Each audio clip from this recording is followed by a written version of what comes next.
Welcome to the Extra Time Podcast, where you'll hear sports stories you might not have heard about from people you might not have heard of. Let's get into this week's show. Welcome in, and what an episode it is. What a time of year it is. We're officially well into spring, September, and for me, Woodsy, it's the absolute sweet spot in terms of sport. Right in the middle of the bat we are at the moment. We've got things finishing, season's coming to an end, finals. We've got things beginning. NFL, how good is that? They're back, more Aussies than ever. And we've got world competitions coming out the wazoo as well, all across the world, all different codes. There isn't really a better time of year for me in terms of the sporting landscape, in terms of you can switch the TV on and there'll be something on worth watching pretty much any time of day in this month window. I reckon it really is the sweet spot, and I absolutely love it. So it's great to have you back in again. A lot to discuss today. How are you feeling? I'm feeling pretty excited. I mean, it's footy finals time. Obviously, my team's no longer in it, but it never stops. You've got all the news about delistings. You've got all the talk about tribunal, I guess. But we're not going to really dive into that because we could be here all night, and I don't want to be. But, I mean, we've had the bowls just finish up. We've got the Rugby World Cup just starting, and Melbourne Storm's still in it, so I've still got a finals team in it. So, really exciting times this September. Yeah, it sure is. September, such a great time of year, and the weather's getting better too. What an amazing day it has been today, and on the weekend we had some pretty good weather as well. But something that I want to go back to because it's grinded my gears up a little bit, and I really had to mention it, and we've been following it pretty closely on our previous episodes, and that's the FIBA Basketball World Cup, held in and around Japan and the Philippines, and our boys went over coming off a bronze medal, and which means, obviously, for those that don't follow the Olympics, you're the third best team in the world, which was incredible. Obviously, that was a few years ago, though, back in 2021, but we had a few more players in. Josh Giddey was on debut in World Cup play. Everything was positive. Unfortunately, it didn't go quite the way we all envisioned. We did get out of our pool, which was a pretty tough pool. We ended up falling to eventual World Cup champions, Germany, and lost to Slovenia in the second round as well. The loss to Germany wasn't too much we could have done. It was slightly controversial at the end with that final shot, but Dennis Schroeder really tore the game apart, along with their big men, which proved to be something that kept being our Achilles heel throughout the competition. Just that lack of big man. We lost Jock Landau before the comp even started. He went down with an injury. I think the Phoenix Suns big man really would have helped. I think he's still at the Suns. He's come a long way since playing for Melbourne United. He's a really crucial player in the NBA now, played big minutes, as I mentioned a few episodes ago, in the place of DeAndre Ayton. So he would have been vital for us. Nick Kay did step up and do the best he could, but obviously the big fellas could be sort of touted as more of a glue guy than a really dominant big man. And against teams like Germany that have the Wagner brothers, it's just something that we just couldn't quite contend with. Duop Reith played really well, and congratulations to Duop. He's just signed a deal with the Portland Trailblazers, just to go off topic a little bit. But it just wasn't, we weren't up to it. We had a lot of decent wing players who played some great defence. We had Matisse, Josh Green really stepped up. I mentioned Giddey before, had an outstanding debut tournament. But in the end, we were just a little bit too small. And in saying that, the match against Slovenia, I really want to go on a rant here, Woodsy, because it was just embarrassing, to be quite honest. We're a lot better than that. And we played small ball lineups, and you think that's fine. You can do that. We can play well doing that. But players like Joe Ingles, who's made a career off shooting open threes, wasn't shooting open threes. Patrick Mills forgot how to shoot three-pointers. And then we decided that our best way to win was to pound the ball inside against a team that we were completely and utterly undermanned against. Slovenia had great big men. They had shooters who would shoot contested jumpers, and they were making them because for the strict fact that it looked like they were just happy to shoot them. They had courage, they were brave, and hats off to them. Luka Doncic, their superstar, and their only NBA talent, really, had 12 points to the fourth quarter. So you can't even blame it on, we got dominated by Luka. This is the team that you played and won the bronze medal against in Tokyo, and we put out a performance that was just embarrassing to all Australian basketball fans, particularly on the basis that we went over there thinking that we could do it again, or at least contend or shake up the medals. We didn't get close. It was embarrassing, like I mentioned.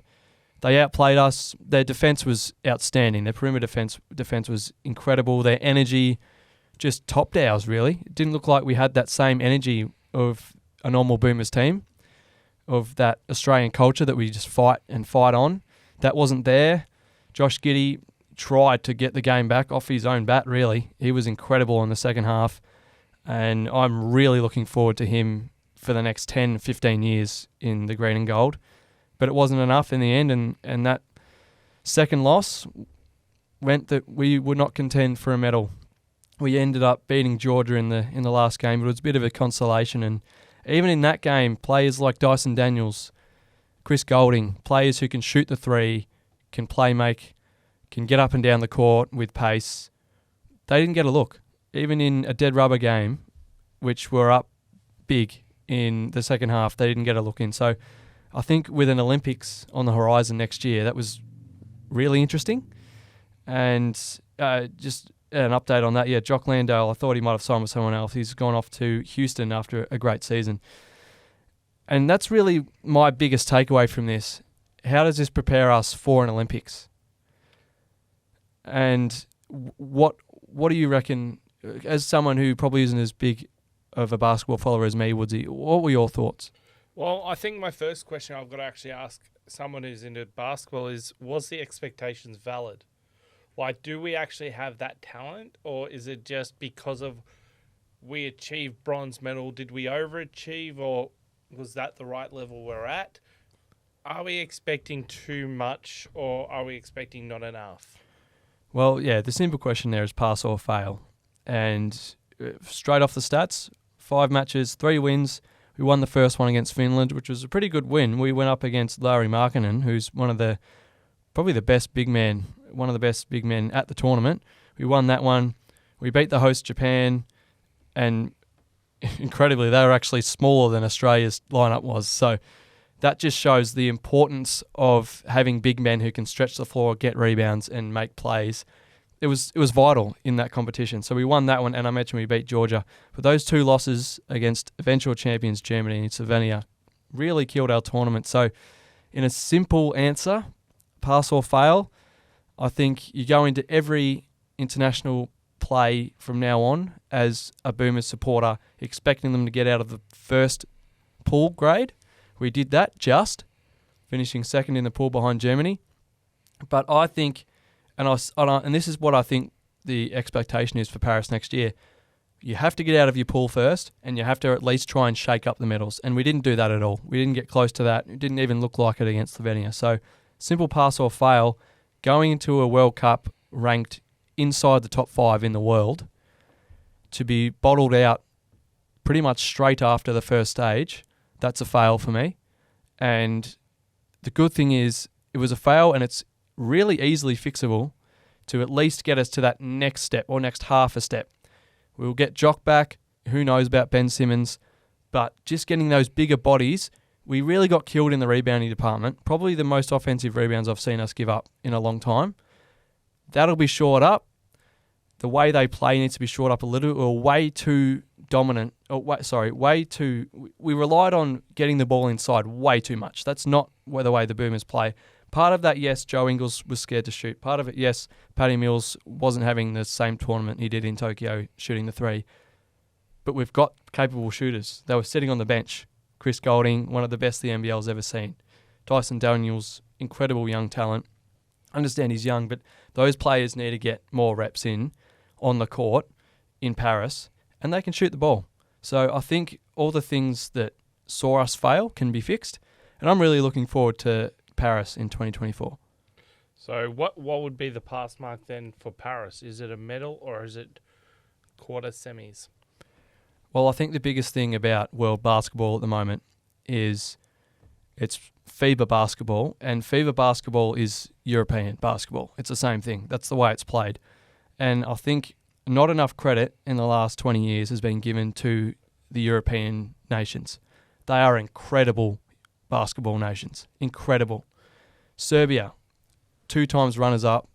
They played remarkable basketball without the best player in the world. They had Bogdan Bogdanovic, who was basically their only NBA talent, made the final. Germany, incredible. No one probably picked them, but yes, they have NBA talent, but they play FIBA basketball. They were grown up playing FIBA basketball. And for me, might be my opinion, but that's pure basketball. The NBA isn't pure basketball. There's a bit too much flopping around and arguing for calls. You watch European nations play, it's all energy. And they don't even stop when the buzzer stops. They don't try and play for anything. They just go at it and play to the hoop, play to the whistle, play past the whistle, get in your face, defend the perimeter incredibly. And every single European nation, for some reason, Woodsy, just seems to have 3 or 4 or 5 of these guards, forwards, who can just shoot flat out from anywhere on the court and defend anybody on the court as well. And it's incredible to see. So I know I'm diverging here, but it's so exciting to see that any single game in this Olympics is going to be huge. You could lose any one of them. Any team could. And you could see America. They always going gold or bust. They didn't even get bronze. Yes, they lost to Canada. It's not a European nation. But they lost games. They lost a game to Lithuania. Jonas Valanciunas is their only notable NBA talent, because Lithuania play that pure FIBA basketball style, and the US are brought up going, all those players are brought up going, I'm the man, I play, American basketball, and they were shocked. They were genuinely shocked. So they've got a lot to work on, and they will, and they'll come back with better cavalry, all this, that's all through the news, sure. But they're not a guaranteed gold. And that's why, I know I went the long way round, but that's why these expectations on us winning a medal may not be valid, because I genuinely think there's about 10 teams who could make up the top 3, the gold, silver and bronze in Paris next year. There genuinely is, because they play that sort of basketball, and international basketball play is all about who brings the most energy, all about who's harder for longer, who's happy to take the shots and play their way and stick to it. And we saw in the World Cup, whoever has those big men that go in, can stretch the floor, make plays, rebound, and those smaller guys who aren't scared to make plays themselves, put their body on the line, defend the perimeter, they're going to be the ones that take it out. I think we're a chance, but for me, the expectation for the Boomers in Paris will be to get out of the group stage and then make a shake for the medals. If we come away with one, then it's incredible. But if we don't, I just hope that we're in that conversation when the medal games come around, because with this much talent, and the biggest thing for me is I expect us to come back with that same Boomers culture and hunger that we had in Tokyo. We have to come with that, because that's what got us all the way.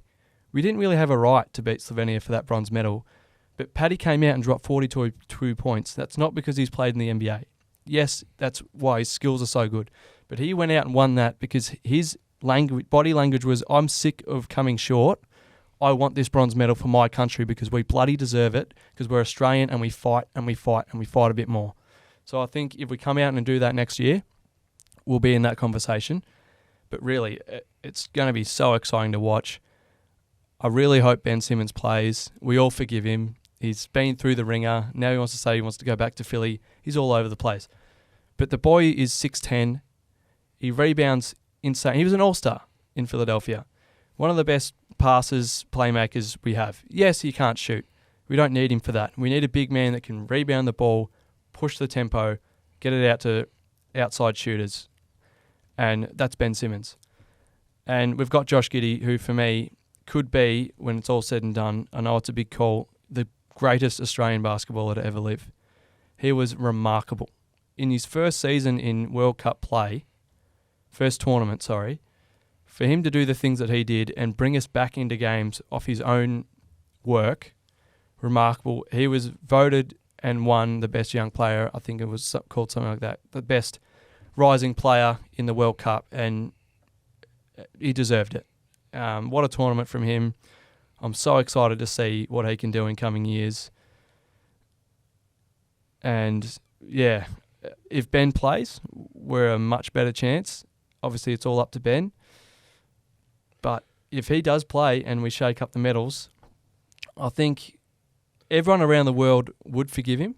And I also think it would just do so much for his NBA career, because scouts will watch that and GMs will watch that and they'll go, and the Boomers culture, if I mentioned, like I mentioned before, that will completely turn his life around. So even the fact that he's floated in the media that he'd like to come back to the Boomers and he'd like to represent us, that's enough. That should be a big enough nugget for the Boomers to come and Gordon to go, we're bringing you right in. And first training, he'll come back and they'll welcome him in with open arms, and he's a completely changed man like he was in his All-Star season. So it's a beautiful game. Unfortunately, it didn't go our way. Congratulations to Germany. Serbia were runners-up. And Canada, another emerging nation I could talk about for ages. They beat the US, which was, I think, for anybody outside of the US, a really happy result. Remarkable contest in the end. That one went to OT, the bronze medal match. So congratulations to all of them. The Boomers will be back, but a little bit disappointing. So you've touched on quite a lot of stuff there. I think Ben Simmons, I know for a fact, or talking just purely myself here, if Ben Simmons plays a part in Australia winning gold, he'll be viewed in a different light. That will change the career talking point. So I guess, especially or more so in Australia, I don't know what it would be like in Philadelphia. That's where he played. Yeah. Not being an NBA fan, I view it more as an entertainment product. From what you're saying, it backs it up. I think the NBA is definitely more of that entertainment product. They're celebrities. They're not sportsmen. And so I think the fact that it is FIBA basketball, it's a different element. And the best example of that is Luka Doncic. The kid played professional European basketball when he was 14. He's coming to the NBA and dominated from day one. And the Americans are shocked. Why? Because he grew up playing against European adult men when he was 14, and they're not celebrities over there. They just play basketball because they love the game and they play it hard. So, and Luka's probably one of the best players in the world alongside Nikola Jokic, who's also from Europe. So there's no coincidence there. International players are taking over the US. They might call themselves world champions if they win the NBA championship. Well, they can keep doing that because they're not world champions of the FIBA World Cup at the moment. Well, Germany are, obviously. Exactly right. So, and my man Dennis Schroeder was incredible as well. Just had to throw that in as a Lakers fan. But basketball is not the only sport in the world. There's a lot more sports to speak of, one of which, Woodsy, is one of your most favourites, the one that's most close to your heart. The Lawn Bowls World Championships have been happening. Well, that came to a close now. I can't really take as much time to talk about it as you did with basketball, but I guess the talking points out of this was Australia got 10 medals. We got 5 gold, 2 silvers and 3 bronze. Interestingly enough, there's no bronze medal playoffs. So if you lose your semi, you get a bronze. So I'll go through the bronze medalists. I mean, men's singles, Aaron Wilson. So there was that, and Ellen Ryan in the women's singles. So both of them were Commonwealth Games gold medalists. It just shows you that, okay, bowls, just because you're a Commonwealth Games gold medalist in singles doesn't mean you're actually going to win the World Championships. Ryan Bester from Canada and Taylor Bruce from New Zealand. Kelly McCarahan, who plays her bowls at Clayton in Melbourne, she got the silver playing for Canada in the women's singles. And there was also a disabled one, I can't think of it off the top of my head, with a bronze medal. The silver medals, Aaron Wilson, Aaron Tees in the men's pairs, and Christina Christic, I don't know if I pronounced that right, Dawn Heyman, Lindsay Clark, and Kelsey Cottrell. I mean, they're all names of the Australian lawn bowl scene in the women's fours, got silver. And we got the 5 gold medalists. I can't actually get them all up here. I'll have to go diving through. But there was Corey Redlock, Aaron Sheriff, Carl Healy in the men's triples, and they actually got the men's fours as well with Aaron Tees. Dawn Heyman, Lindsay Clark, Kelsey Cottrell for the women's triples, and obviously then there's other medals I'm going to have to quickly find. But playing it in the Gold Coast, it was an amazing event, and to see, I think I predicted India to do well. they've done well. They obviously didn't medal, but still, they've done all right. So it was the para vision impaired mixed pairs, 1 gold there. Just going through quickly the results to try and figure it out. Men's para pairs, 1 gold, Delgado and Reynolds. And in the women's, if I can find women's para pairs, I think that was the one where we unfortunately didn't medal, but what a place. I mean, World Championships, 5 gold, 2 silver, 3 bronze, and the fact other competing nations, Canada was well represented, and obviously the mainstays of England, Scotland, New Zealand, South Africa, I don't think medalled as well, but we'll wait and see. And obviously, I don't think there are any controversial talking points, apart from, actually thinking about it now, the New Zealander who tackled a robber on the green. And there's vision of that, there's photos of that, but I think you wouldn't think, if I'd have told you, oh yeah, a Kiwi just tackled a streaker, you'd be thinking something like rugby union, wouldn't you? Yeah, All Blacks for sure. Maybe whoever it was has a bit of a rugby background. I'm sure they would have. And you know how those rugby players operate. They're never going to shy away from a cheeky spear tackle when they have the opportunity. So I didn't actually see that vision. I remember you telling me about it, but that's quite entertaining. And I'm sure the streaker would have felt that the next morning. Now, obviously, the Rugby World Cup is going on at the moment, and Australia have opened their campaign up with a win against Georgia, 35-15.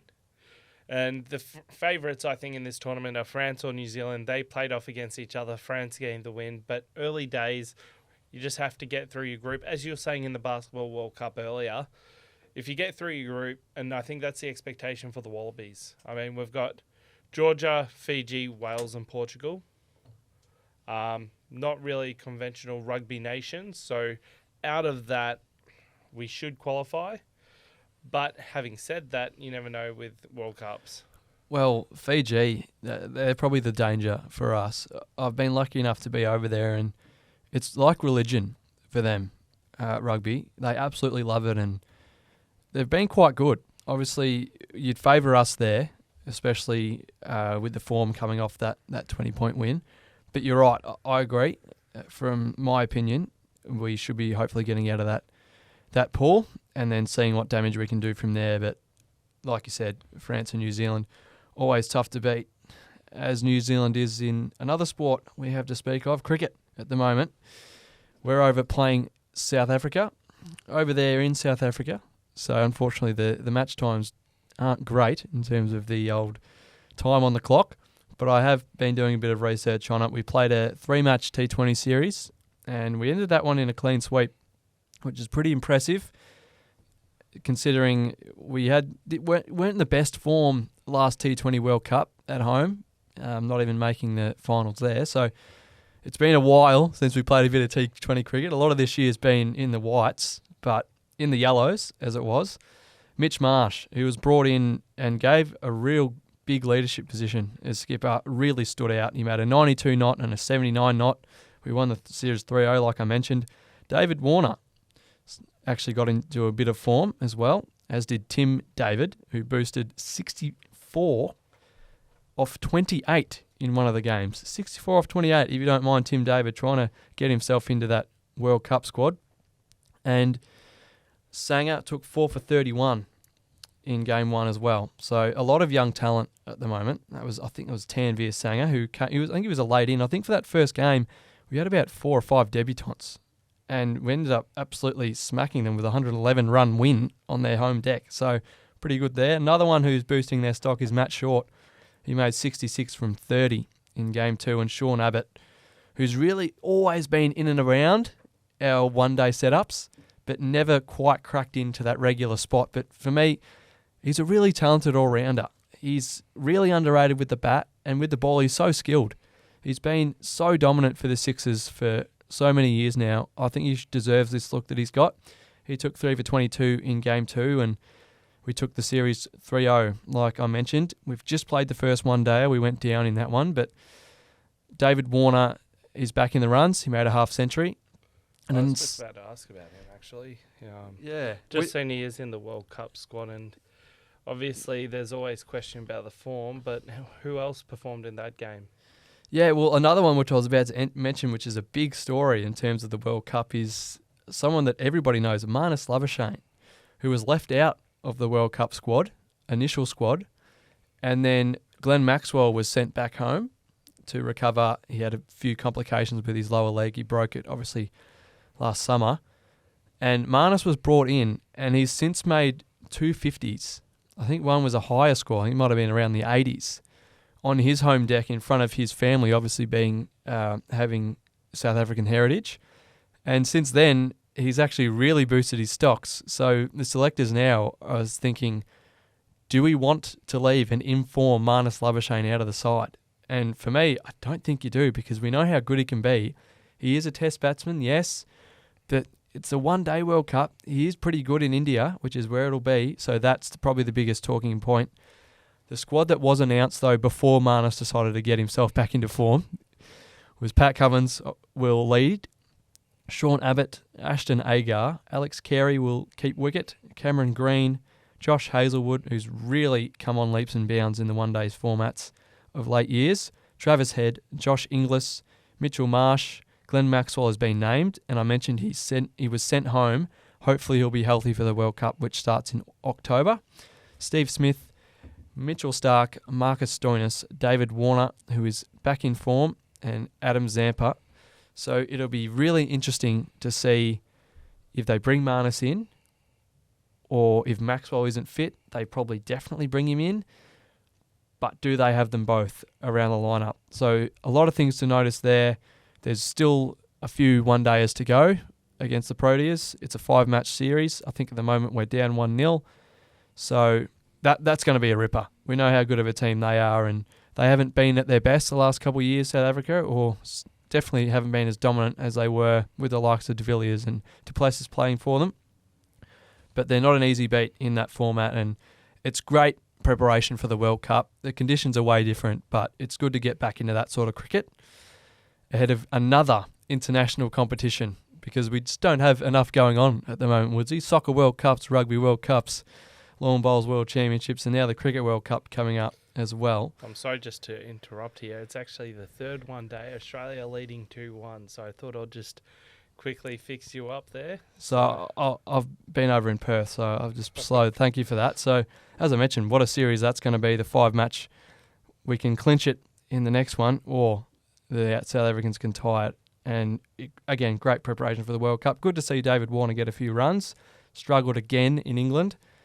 Still hasn't quite got that feather to his bow, but India can be massive for him, and it might be his last chance, but he can be so destructive. So that's cricket. Now, I know you're talking about Marnus before, and I'm sorry to interrupt you, but just looking at the scores in the second one day, Marnus scored 124. So you're talking about him improving his stocks. 80 not out, 124. And yeah, it's something that I think the selectors really do have a question on their hands is, do they go Marnus, an in-form Marnus, or do they go an injury Maxwell? If it was me, I think I'd have both. They've got a while to decide, and they can change it around as the World Cup goes on, but they both provide so many positives. Obviously, it's in India. Glenn Maxwell can bowl very good spin. He's very experienced. He plays spin beautifully. He's got all the shots to be able to counter it. But then, as you mentioned, Marnus Labuschagne coming off hundreds, and I think a 50 in the other game. When he's in form and his confidence is up, he doesn't fear any bowler in the whole world. So he has to be brought over too, if you ask me. But I think it really worked in his favour that they dropped him. And he was actually meant to play the Australia A stuff. We're playing New Zealand A at the moment. And he was actually meant to be in Brisbane just playing Australia A. And they said, your white ball form hasn't been good enough, mate. Bad luck. We're going to go with a few other people. And he's gone back to where a lot of his family is from, like I mentioned, and just rocketed back to form. Can he convert that from the South African conditions to the Indian ones? We're yet to see. We saw his preparation before the Test series in India. Didn't exactly pay off for him. Didn't have his best series there. Had an all right series in the Ashes, but again, different cricket, a lot to talk about, and that's definitely one to follow what happens there, whether he gets a shot, whether he's even in the best lineups and what they do there.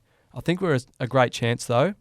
It's going to be very hard to... very competitive, I think. There's a lot of teams. India, England, New Zealand, South Africa.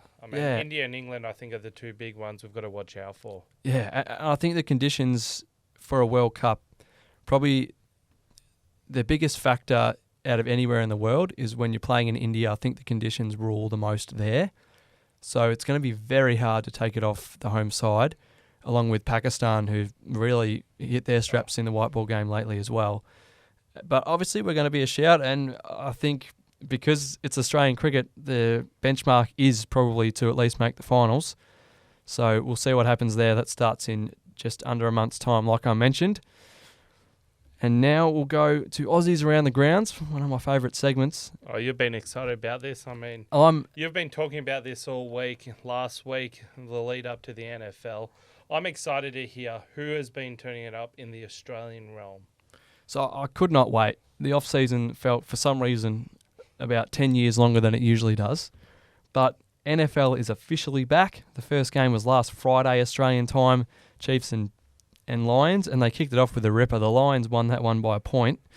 And then all the other games, obviously, as usual, really nice times here in Australia. They were at 3 a.m. on a Sunday night. So, obviously, I got up to watch all of those, watched a few Aussies in action. Luckily, on Foxtel it was on 7, I think, the game between the New Orleans Saints and the Tennessee Titans, which our man Lou Headley was absolutely rocketing the ball off his boot on his debut in the NFL. And we mentioned his story last episode.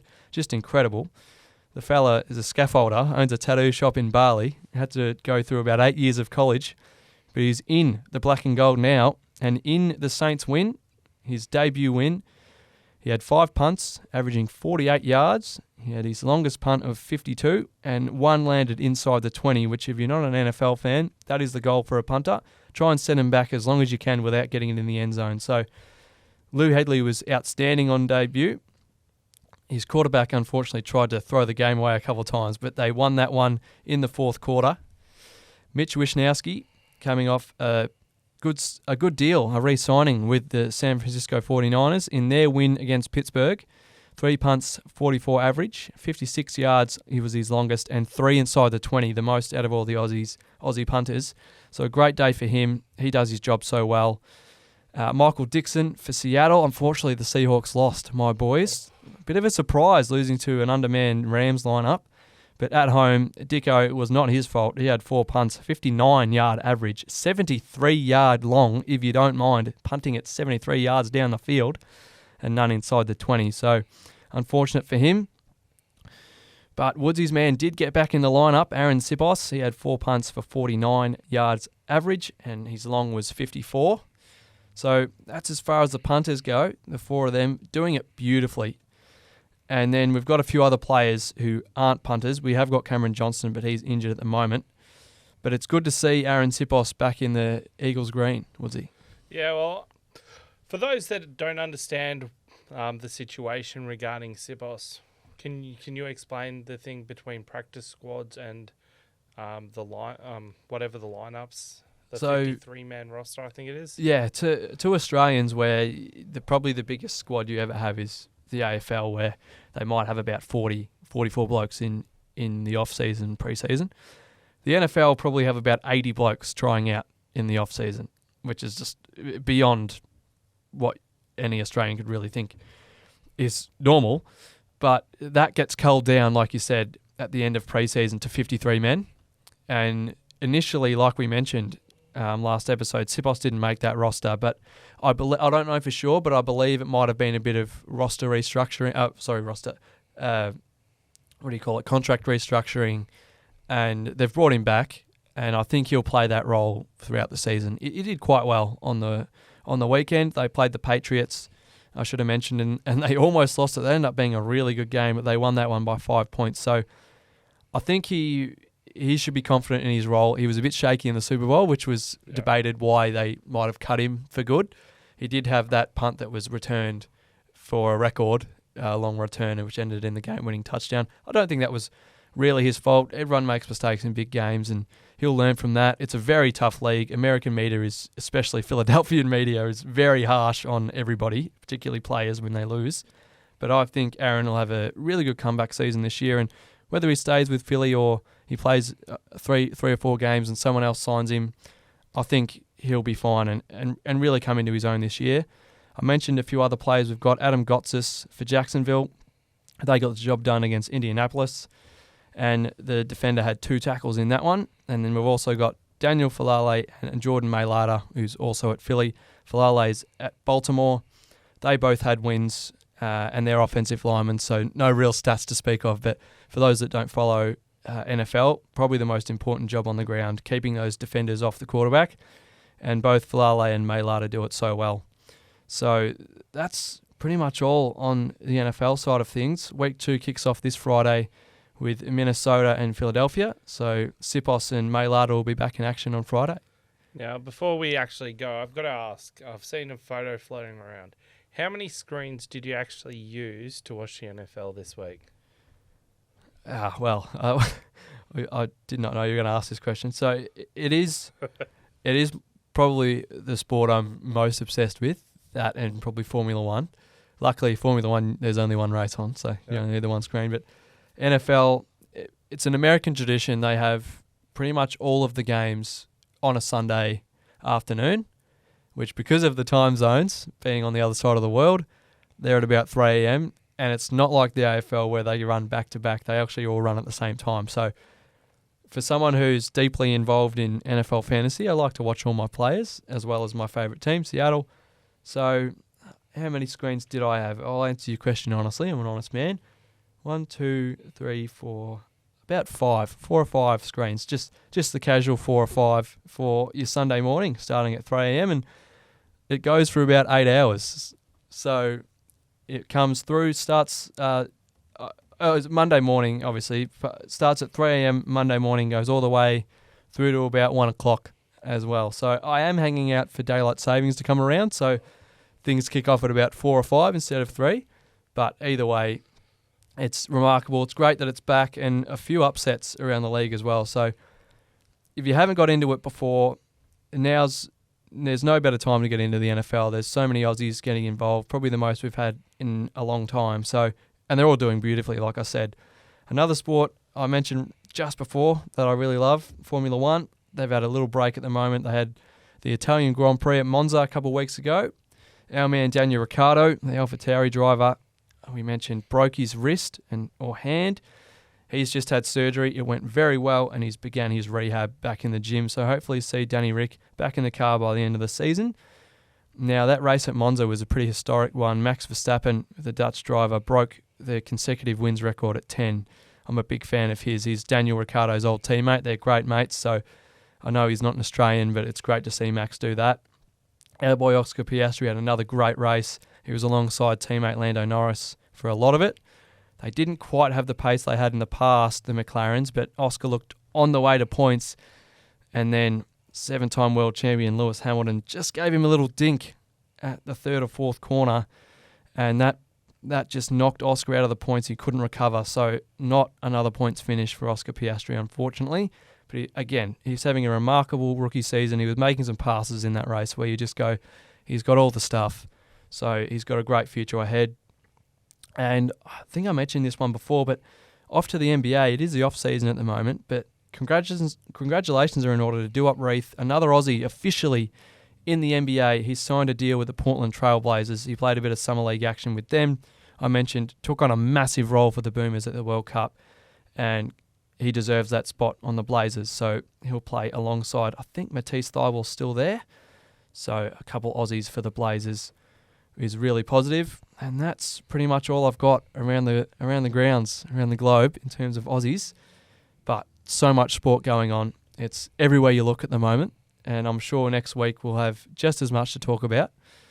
But as far as today goes, Woodsy, this episode of the Extra Time podcast, that's all we have time for. Thanks for sitting in again, and all the best watching sport wherever you are watching around the globe.